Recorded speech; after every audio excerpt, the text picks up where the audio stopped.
Merci d'être sur la télévision. Labari pour suivre le journal de ce jour, mercredi 22 juin 2022. Mesdames et messieurs, bonsoir et bienvenue à tous. Hajj 2022, le transport des pèlerins nigériens va débuter en principe dans quelques heures, précisément à 4h30 du jeudi 23 juin 2022 avec 560 pèlerins qui seront à bord de l'appareil.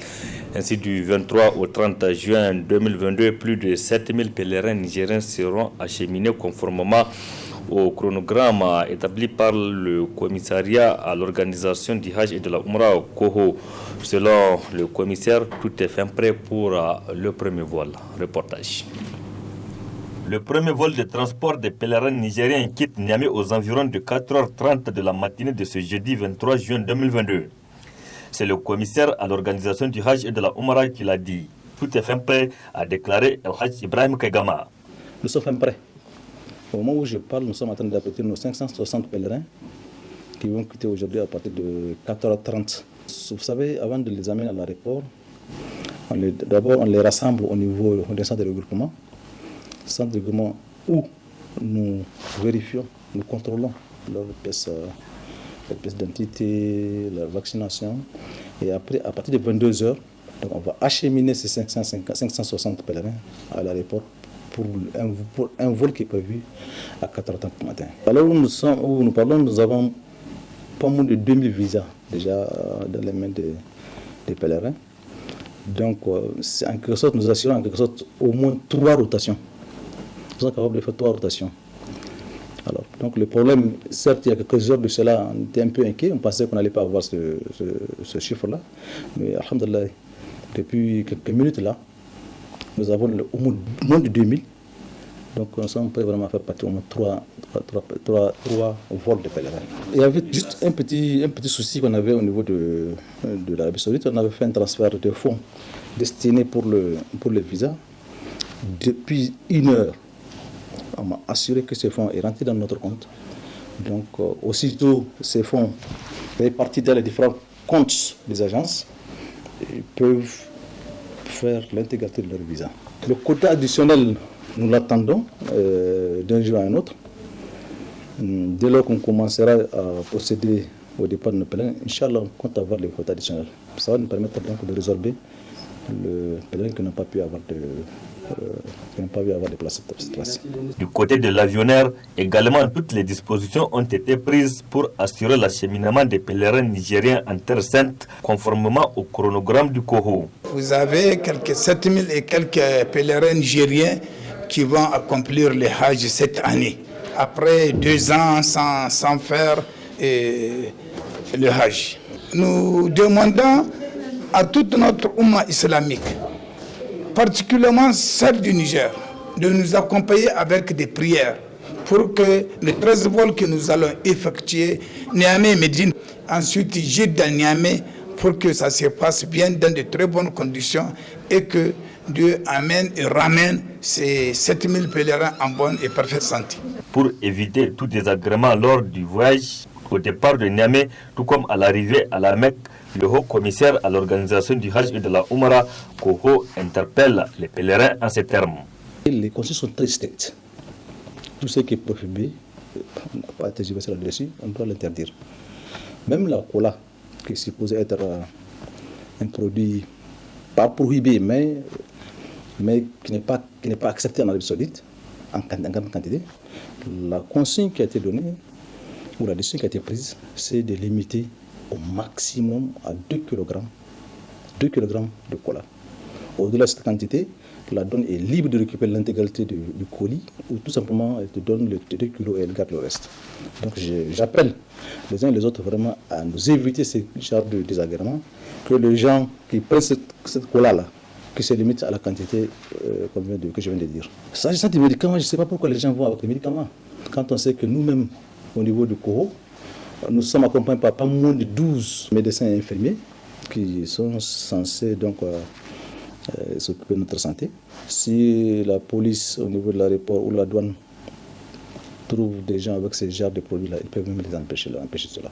Et en plus de tout ce que de la disposition qu'on a prise par rapport à cette question, même l'État saoudien, nous payons 109,5 réel pour l'assurance de nos pèlerins. Donc, quand nous-mêmes n'arrivons pas à assurer la santé de nos pèlerins, nous avons la possibilité cette fois-ci, étant donné qu'on a payé les frais, nous sommes autorisés à conduire nos malades au niveau donc des centres hospitaliers de l'Arabie Saoudite pour les prendre en charge. Ainsi, après 2 ans d'interruption du Hajj du fait de la pandémie du coronavirus, quelques 7094 candidats au Hajj se sont inscrits cette année dans le compte du Niger pour effectuer les rites. 13 vols sont prévus pour leur acheminement à la Mecque. Encore parlons des préparatifs du Hajj avec notamment certaines mesures prises par le commissariat à l'organisation du Hajj et de la Umrah Koho, des dispositions que beaucoup qualifient de 2 poids, 2 mesures. Suivez plutôt.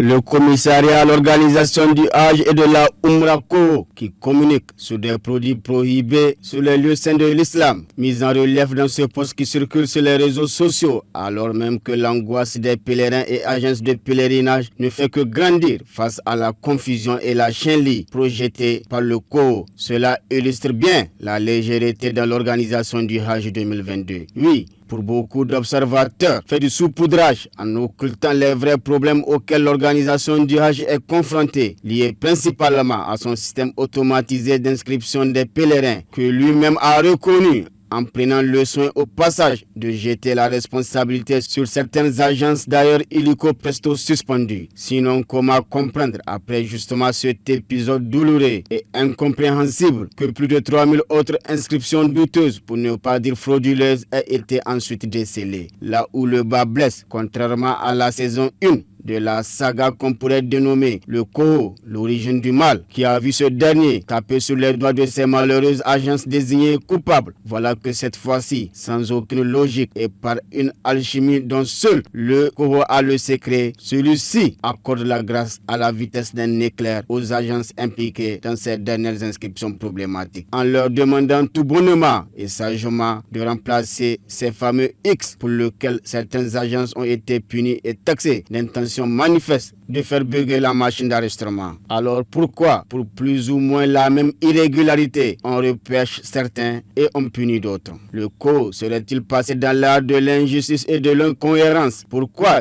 une rupture d'égalité entre les agences de pèlerinage et les pèlerins? Comment comprendre aussi que des agences professionnelles et légalistes respectant toutes les exigences en matière d'organisation de pèlerinage se retrouvent sur le carreau et que des raccourcis qui semblent vraisemblablement à des avantages et privilèges soient octroyés à certaines agences, même si elles font toutes choses qui ressemblent bien à de la justice sélective, donc de l'injustice. Des interrogations posées au Koho par l'opinion publique qui se demande si aujourd'hui, avec l'attitude désinvolte du Koho, si le remède qu'il est censé être n'est pas pire que le mal qu'il devait guérir, à savoir ramener l'ordre, l'égalité et l'équité dans l'organisation du Hajj afin de permettre aux pèlerins et aux agences de pèlerinage d'accomplir dans la sérénité ce 5e pilier de l'islam. 85 jeunes douaniers en fin de stage terrain ont prêté serment ce mercredi devant le juge du tribunal de grande instance hors classe de Niamey. Ces nouveaux agents renvoyés à l'exercice de leur métier viendront renforcer ainsi l'effectif de la douane nigérienne. Le résumé de cette cérémonie avec Hamza Sakou et Sadou Douni. Après 6 mois de formation théorique au centre de formation douanière de Kolo et 4 mois de stage sur le terrain, les 85 douaniers, pour le compte de la direction régionale Niamey-Tilaberi, se sont présentés devant le tribunal de grande instance hors classe de Niamey. Avant leur prestation de serment qui les renvoie à leurs fonctions, le président du dit tribunal a tenu à les rappeler leur mission. Votre corps est un corps noble, un corps qui va vous amener au paradis si vous faites bien votre travail. Il est tellement noble qu'il est au centre de la mobilisation des ressources de l'État. Qui dit mobilisation des ressources de l'État, dit fonctionnement de l'État, mais pas seulement, toutes les œuvres sociales de l'État, éducation, santé, eau, route, tout ce qu'il y a comme œuvres sociales sont basées sur les recettes que vous allez générer pour les comptes de l'État. Mais alors, quelle responsabilité vous avez? Le franc que vous allez collecter, vous aurez la bénédiction pour les 23 millions de Nigériens que vous avez aidés à pouvoir satisfaire leurs besoins sociaux parce que vous aurez contribué par ce seul franc. Alors le choix est vite fait pour moi. Entre faire en sorte que l'État perde un seul franc et faire en sorte que l'État gagne un franc, le choix est vite fait. C'est à cela que vous convie votre formule de serment. Soyez des acteurs qui veillent à ce que l'État rentre dans ses droits. L'occasion était aussi pour le président du tribunal de grande instance hors classe de Niamey de prodiguer des conseils à ses recrues. Quelle que soit votre croyance, il y a toujours Dieu. Alors sachez que vous avez prêté serment devant des humains, mais également devant Dieu. Les humains peuvent ne pas voir ce que vous faites, mais lui, il le voit clairement. Et j'imagine que tout croyant sait qu'il va rencontrer Dieu un jour et lui rendre compte. Que dans mon comportement éthique, je sois exemplaire pour mon prochain. Et qu'à chaque fois que je pose un acte, que je veille à ce que ça soit un acte exemplaire pour que l'autre puisse le copier.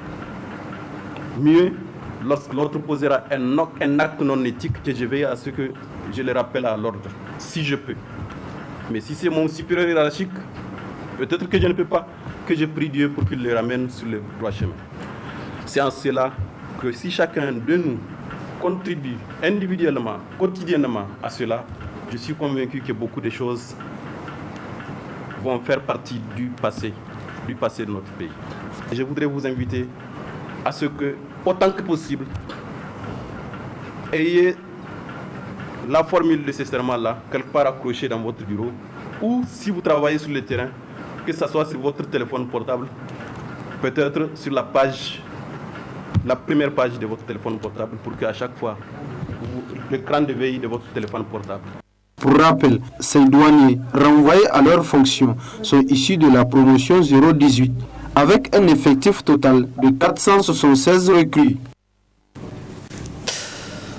L'Union des étudiants nigériens à l'université Abdou-Moumouni de Niamey a un nouveau bureau exécutif qui vient d'être élu pour un mandat d'un an. Les membres de ce bureau ont aussi prêté serment hier mardi à la place AB de l'université Abdou-Moumouni de Niamey. C'était en présence des étudiants mais aussi des anciens dirigeants de cette structure. Il y avait également nos reporters Adam Soumana et Cheb Guissou.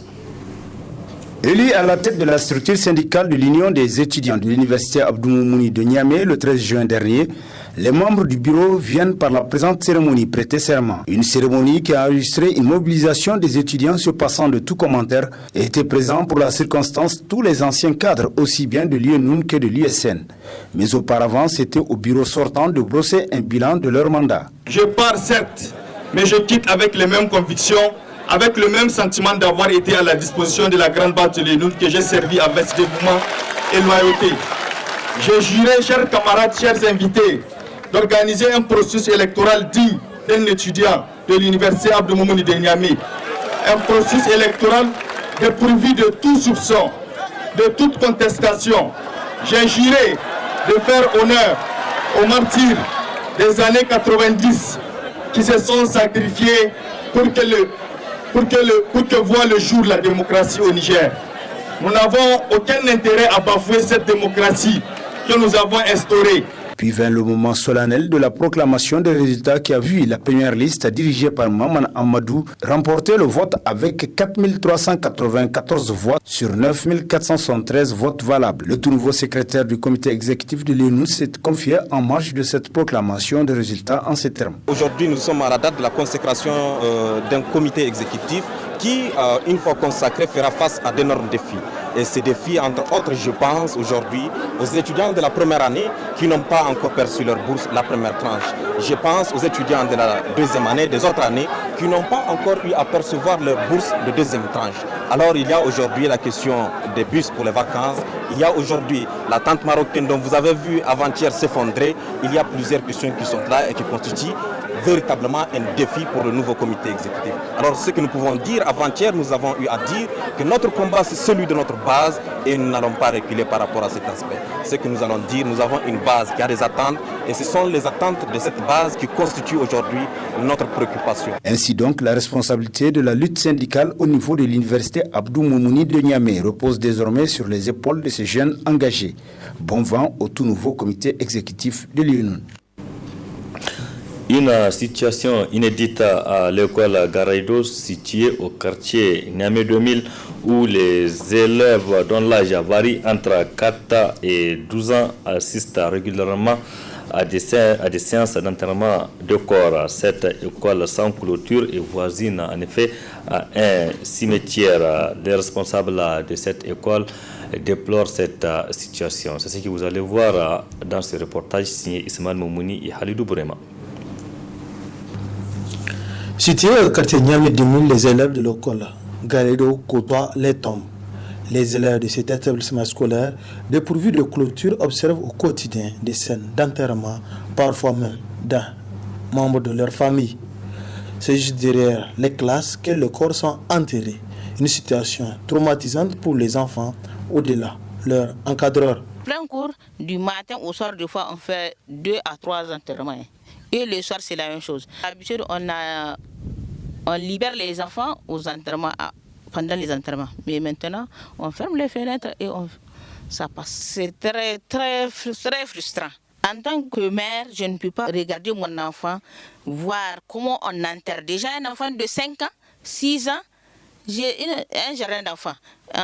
Un enfant de 5 ans, 6 ans, 4 ans, voire même à 12 ans. Ah bon, j'ai l'armoire de fois si je vois vraiment des enterrements. Et moi-même, j'ai vraiment du fil à retordre après les enterrements là. Deux fois même, les enfants assistent même au dernier regard des cadavres. Dès qu'on entre après une semaine, vraiment le maître est obligé de fermer les fenêtres et de mettre de la scène. Parce qu'il y a l'odeur d'une personne. Vraiment, je ne sais même pas comment la qualifier. Parce qu'on n'est même pas, on est obligé même de quitter les classes pour revenir ici, pour s'asseoir après les cours. Face à cette situation alarmante, la responsable du établissement lance ses cris de cœur. J'aimerais à ce que notre école soit clôturée. Vraiment, c'est la clôture et l'eau là qui vraiment me préoccupe beaucoup. C'est la clôture.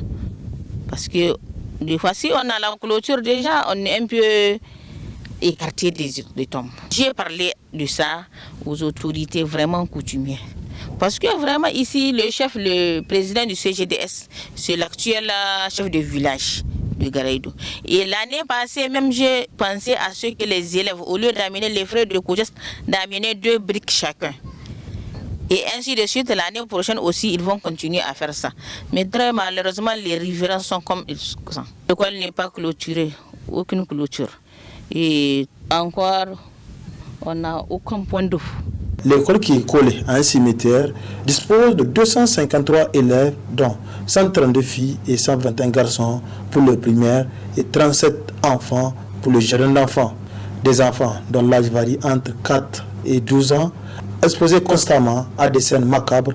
Imaginez ce qu'ils vont devenir. Restons dans ce quartier de Niamey 2000, donc, où dans quelques semaines, la communauté musulmane va célébrer l'Aïd el-Kabir ou fête de Tabaski. Déjà dans la ville, l'ambiance commence à se faire sentir avec les vendeurs ambulants de moutons qui sont visibles sur les différentes artères de la capitale. Ce mercredi, donc, nos reporters Ismaël Moumouni et Halidou Bourema se sont rendus au marché de bétail du quartier Poste, c'est à Niamey 2000. Reportage. En quelques semaines, les fidèles vont célébrer la fête de Tabaski, fête au cours de laquelle il est conseillé à un musulman d'immoler un bélier. Ce dernier est disponible dans les différents marchés de bétail de la capitale, à l'exemple de celle de Niamey 2000, qui dispose de bétail pour toutes les bourses, selon ce revendeur. dai kai go ka afofo dai imana ko bogo yadin cine amma hay kulkan cin bor kan da kulni hin gudwa ne o o dogone wo kay de bor kan dogone ni du dogone de bor kan di bambata noru ni du bambata noru alman be dir ganda hal ne o. Le marché est vraiment abordable. Il y en a pour toutes les bourses, bien qu'il n'y a pas d'engouement, et on espère bien que les gens viendront s'approvisionner pour la fête qui s'annonce.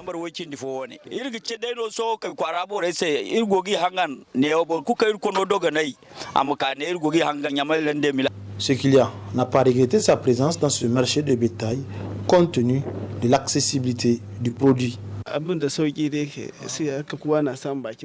Les prix sont abordables. Dans ce marché, il y a vraiment des moutons qui sont aptes pour le rituel musulman. Pour le moment, il n'y a pas assez d'engouement dans ce marché, malgré la disponibilité du bétail. C'était là donc un reportage sur les préparatifs de la fête de Tabaski que la communauté musulmane prépare activement dans quelques semaines. Ce matin, nos reporters ont fait le tour dans un marché situé à quelques encablures de la capitale, notamment au quartier Niamey 2000, pour voir l'ambiance dans ce marché, l'ambiance donc à quelques semaines. Et vous avez vu dans le reportage que les moutons sont disponibles, mais à des prix abordables. Du sport dans ce journal avec la fin de la première édition du tournoi interscolaire de football féminin. Une coupe mise en jeu par la commission du football féminin de la Fédération nigérienne de football FENIFOOT. Et c'était donc ici même à Niamey, à l'école Bangabana. Précision avec Ibrahim Tikire et Cheb Guissou. C'est dans une belle ambiance et le fair play qu'a pris fin la première édition du tournoi interscolaire du football féminin de la région de Niamey. Une compétition organisée par la commission du football féminin de la FENIFOOT qui a regroupé plusieurs écoles primaires de la capitale. Au terme de la finale, ce sont les footballeuses de l'école Bangabana du 5e arrondissement de Niamey qui ont remporté le trophée accompagné d'un jeu de maillot, de 4 ballons et un casier de jus. En décidant d'associer les établissements primaires, la FENIFOOT vise un seul objectif, aider les filles à se développer sportivement et à aimer un peu plus le football. Ce tournoi qui a commencé pratiquement un mois et il s'inscrit dans le cadre donc, de la promotion du football féminin. On s'est dit que cette promotion ne peut se faire qu'à la base. Et donc la fédération a pour politique effectivement, donc, de développer ce football féminin-là donc, par la base. C'est pourquoi la commission du football féminin a inscrit donc, dans son agenda donc, de promouvoir ce sport donc, à travers donc, un tournoi scolaire donc, au niveau des écoles primaires et à travers donc, les inspections donc, de la région de Niamey. Pour ce premier tournoi, effectivement, nous avons eu donc, la participation donc, de 5 inspections donc, primaires qui a vu donc, la participation de 15 écoles donc, pour ce premier tournoi. Et nous pensons effectivement élargir donc, nos champs d'action au niveau donc, des autres régions du pays. Autre satisfaction de la commission de football féminin, c'est la découverte des filles talentueuses dans les écoles primaires. Dans certaines écoles, on a pu détecter certaines jeunes talentueuses qu'on se dise qu'avec le temps, avec une bonne suivi, elles seront à la hauteur d'adhérer dans certains clubs du football féminin et essayer aussi de monter à l'équipe nationale, pourquoi pas. Parce qu'il y a l'ambition qui est là, les jeunes filles sont là, elles aiment jouer au foot. Maintenant, il faut faire un travail de fond qui va permettre à ces filles-là de se réaliser avec la collaboration des enseignants et surtout des parents d'élèves. Parce que des fois, le problème se trouve au niveau des parents d'élèves, que jusqu'à présent, ça nous perturbe un peu. C'est sur un satisfait général qu'a pris fin la première édition du tournoi interscolaire de football féminin. D'autres initiatives sont dans le pipeline de la commission du football féminin qui a besoin de l'accompagnement des parents des filles et des sponsors. Cela permettra au-delà du caractère sportif de promouvoir l'équité genre et de favoriser le football féminin dans les écoles. Notre rubrique hebdomadaire à présent, la chronique juridique, elle porte cette semaine sur le mariage putatif, un thème développé par Maître Suleiman Seydou. Il est avocat à la Cour. Très bonne réception.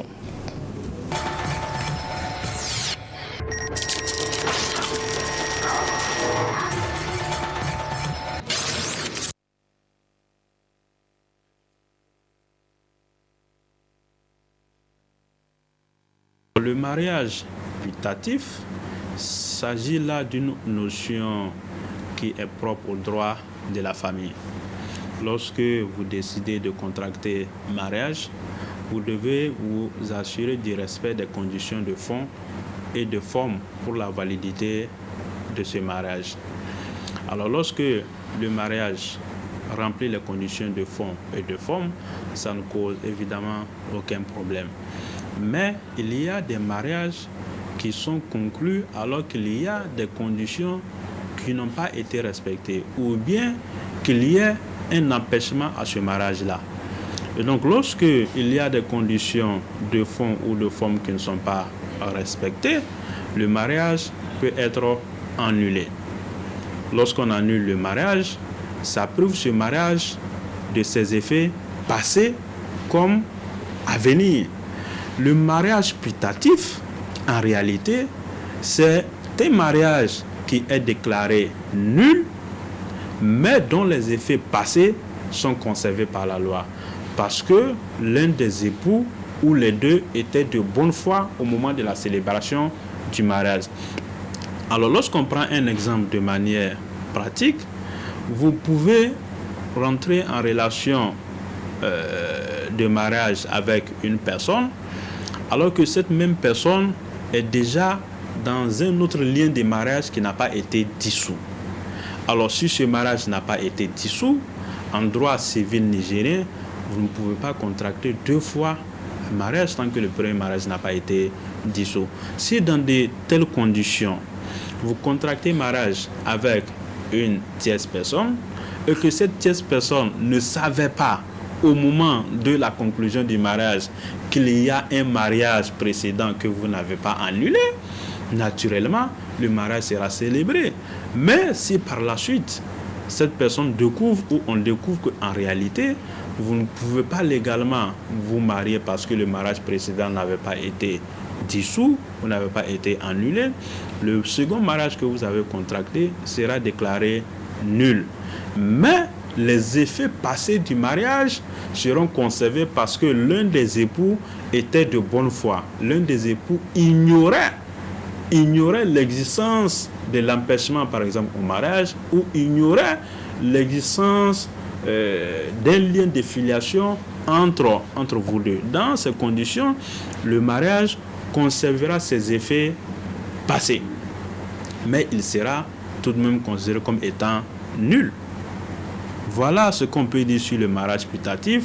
Si on pousse encore le raisonnement plus loin, les effets du mariage putatif dans le cadre de la relation entre les deux époux, s'ils sont tous de bonne foi, si les deux sont de bonne foi et que les deux ignoraient qu'ils ne pouvaient pas contracter mariage, en ce moment-là, les deux peuvent se prévaloir des effets passés de ce mariage-là. Alors si c'est un seul des époux qui était de bonne foi, c'est seulement cet époux qui peut se prévaloir des effets passés de ce mariage. Et donc l'autre époux qui était de mauvaise foi, lui, il ne peut pas se prévaloir des effets passés du mariage. Et c'est également pareil en ce qui concerne les enfants. Les effets du mariage putatif sont également applicables aux enfants dans le cadre, par exemple, de la succession et autres. Et donc, puisque l'un des époux avait été trompé ou l'un des époux était de bonne foi, les enfants peuvent également bénéficier des effets de ce mariage putatif. Alors, lorsque vous prenez notre Code civil nigérien, la question du mariage putatif est réglée par les articles 201 et 202 du Code civil. Donc l'article 201 du Code civil dispose que le mariage qui a été déclaré nul produit néanmoins les effets civils tant à l'égard des époux qu'à l'égard des enfants lorsqu'il a été contracté de bonne foi. Vous voyez, la notion de bonne foi revient également dans le cadre de la définition qui a été donnée par l'article 201 du Code civil.